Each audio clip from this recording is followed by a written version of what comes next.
that? Likely something you should be running in the other direction from. We're back in STEM and the town may have gone to pot, but can it be repaired and enhanced? And the question sticking in everyone's mind is which one's better from the two? In my very first head-to-head of these two premium consoles. Microsoft's latest premium console and the now old guard in Sony's version. And what better title to compare than a monster-filled horror-tastic test in The Evil Within 2. Both consoles support the new hardware with dedicated binaries that utilise the extra oomph these boxes deliver over the respective base models that run a sub 1080p, unlikely a dynamic solution on the Xbox One that certainly targets 900p from my short tests here, and the PS4 targets a more stable 1080p, but again a dynamic solution could also be used here and on these consoles themselves, but from limited tests on the original machines I don't see any sub-native HD counts on the PS4. That doesn't mean they're not there though. But you are likely here for the main event, as we see the X do battle with the Pro alongside some not unexpected differences that highlight the clear split of choices here, in addition to giving us a clear example of just what design compromises are and how they are always bittersweet. First, we have to cover that both games are patched to the latest 1.02 patch that brings them on a level playing field. In addition, they both have two options to run the game in, a locked or capped 30 FPS mode that runs at the same target level as the base hardware, and then an unlock mode that allows it to hit the TV refresh limit of double that rate at 60Hz.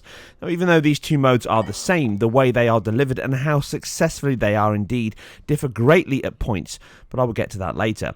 For now, we need to understand where the console versions sit in comparison to the PC version I covered a few weeks back across two specs of PC. As the game has 4 presets from low, medium, high and ultra, it is a title that offers up a small gap between the lowest and highest setting that can offer up a 30 to 40% performance improvement from its highest point to its lowest, which is not the biggest we have seen in PC titles, but it's still a decent level of hardware performance to claw back. Now, this is largely due to the fact that the game has been built around a 33 millisecond frame time, as I covered in my PC analysis from my perspective. Using the point sample depth of field here between the low and the medium settings, using the Xbox One X as a base, you can see the difference between the two is somewhere around the medium and the high, more towards the medium settings. You have also got to take into account the high resolution here on the Xbox One X, and this is where the console sits across the board from most settings. Shadows are more towards the medium level, motion blur can edge into the high level, but as the gap is so small between them, it's likely medium for the small cost at an almost unnotable difference this would yield across the milliseconds gained back. And this appears to be the settings that I've seen across all console versions. We're just looking at improvements to resolution here on the PS4 Pro and the Xbox One X. We need you for this bullshit. We need you. Alright, all this over a head-to-head. Okay, I'll get on.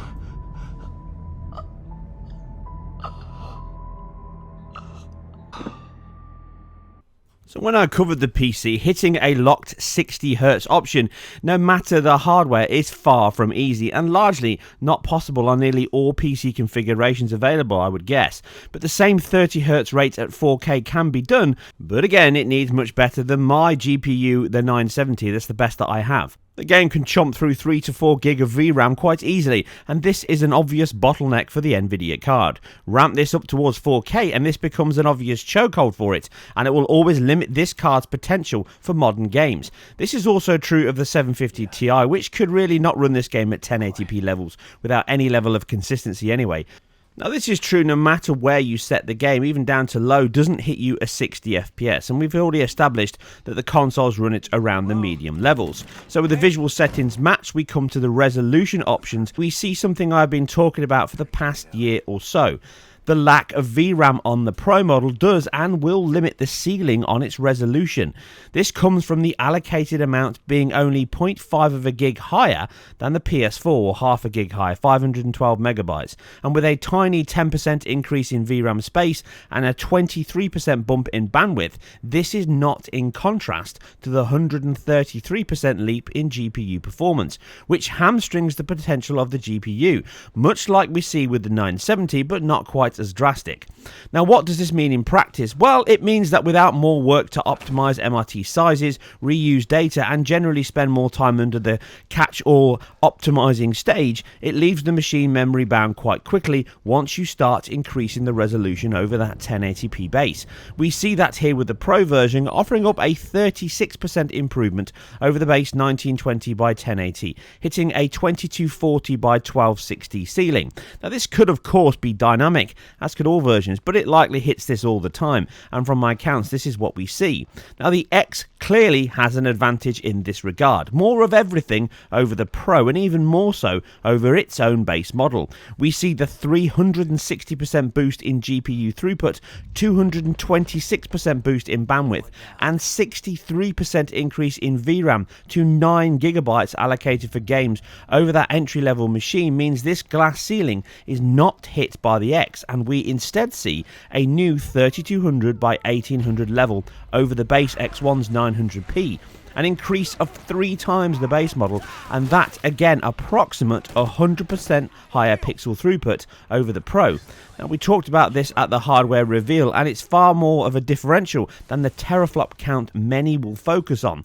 This will likely play out across all multi-platform titles that target identical settings and take the easier approach of increasing pixel counts. Now, in practice, the paper gap is obviously much bigger than the visual disparity. The X version is instantly sharper on a 4K screen. The gap is smaller on a 1080p display with downsampling in play though, but on a 4K screen, which is what these consoles are really designed for, the improvement to IQ is both welcome and easier to spot, but it's far from an overall game changer. Even at the higher resolution, the specular highlights can still shimmer on both, and the use of low resolution alpha textures, normals, etc. at times are also present. The X offers up a more refined and cleaner image, reducing the softer look from the game's temporal AA passes that can be seen quite easily at times from the contrasting edges, such as you see here by the car, even during gameplay. Now, the trade-off is a far more stable image is obviously welcome, but the gap from the Xbox One model to the X is much bigger, and where you will notice the increase the most. But the Pro offers a similar leap in sharpness over that model, and a much smaller but notable improvement over the base PS4, with the X offering a close to native 4K image, with again that caveat of dynamic scaling possibly being present, but throughout my playthroughs it always appears much sharper than the Pro version. But is it not the only way the specs can be used, and we will have many titles that will target different routes to use the resource on both machines? And this game also presents another big gap that comes down to a clear design split across both consoles. In terms of IQ, the X always renders the game at this increased resolution, whether or not you play on a HD screen or a 4K one, as this is an operating system level feature, with the driver itself downsampling the highest output to your chosen display, something the Pro leaves up to the developers themselves. Now, you may recall me talking about this back with other titles that simply output the same 1080p image as the base PS4 when hooked up to a HD screen. It would make far more sense for them to offer a super sample option within the operating system menu that would fake a 4K output to the game engine and leave the functions and developer choices just as they are now, but allow the user to choose what they want.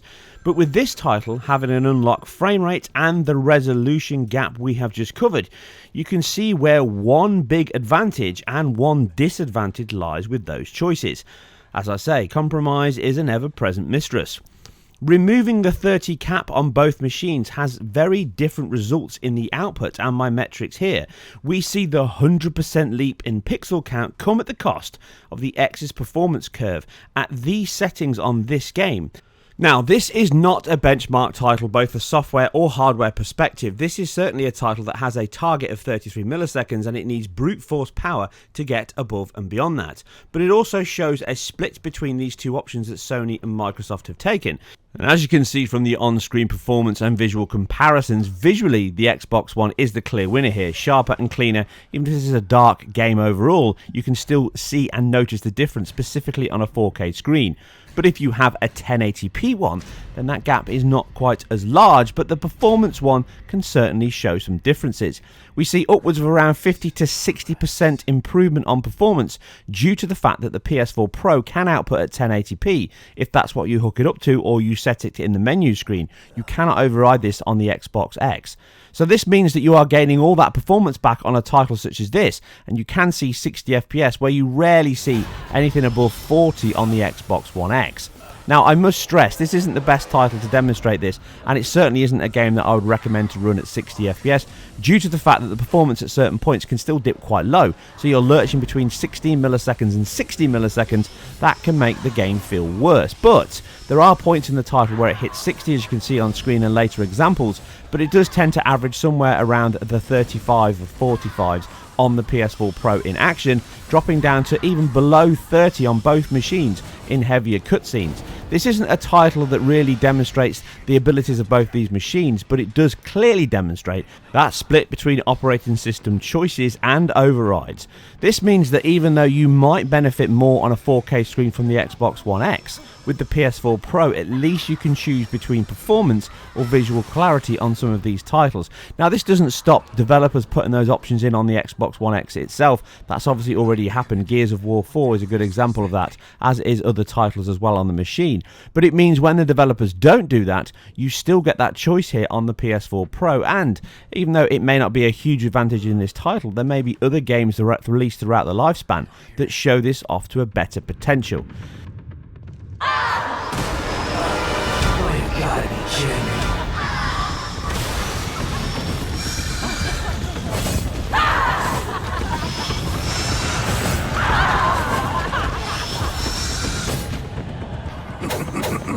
So we come to the end of the comparison, and the clear winner in terms of visual performance is the Xbox One X. It sits at the top of the pecking order, and right there, with some of the best PCs on the market running at this level, the console is performing very well, even at these early stages. We do see a lower resolution on the Pro, but much better performance. Even if the game doesn't hit that heady heights of 16 milliseconds all the time, it is very smooth and consistent in the quieter moments, of which the game does have quite a few. Yes, you do certainly feel the difference and the lurches back down to those lower bounds, but it is an option there that's nice to see, even if it doesn't really deliver that locked 60 or anywhere near that when you're in action or heavy combat.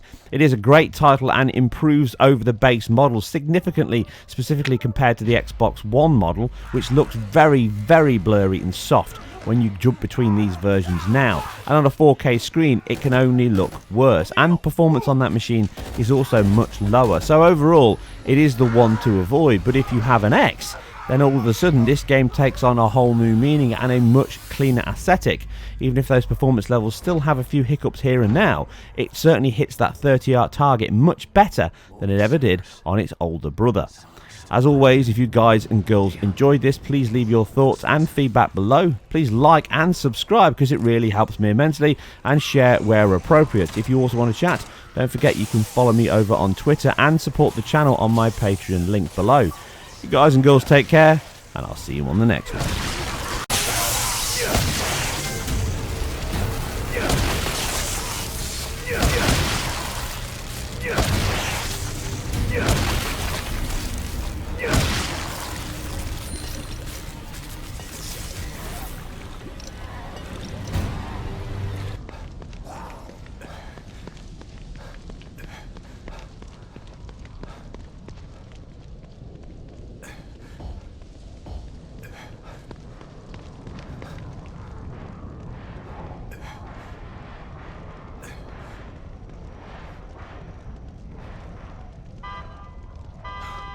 What's that? What's that?